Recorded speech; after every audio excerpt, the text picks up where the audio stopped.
দেখুন, একটু ভালো করে দেখুন, প্রশাসন বারণ করার পরেও এরা টোটো চালাচ্ছে হাই রোডে। তাই কথা না শোনার কারণে পুলিশ বাধ্য হয়ে তাদের টোটোর হাওয়া খুলে দিচ্ছে। ভাবুন একবার।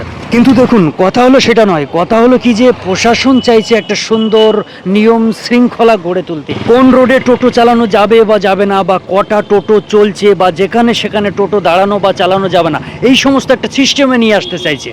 প্রশাসনকে একটু সঙ্গ দেওয়া দরকার, তা না হলে বাংলা উন্নতি হবে কি করে?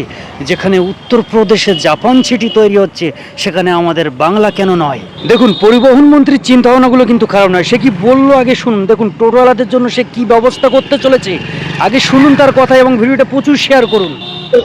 অটো আর টাটা ম্যাজিক 100 করে দুটো, মানে 200 করে প্রত্যেক বিধানসভায় আমরা 200, মানে যে ছেলেটা বেকার আছে তার জন্য, যারা লেখাপড়াও করেনি তাদের জন্য, কমসে কম 8 ক্লাস পাস হলে না তো লাইসেন্সও পাওয়া যায় না।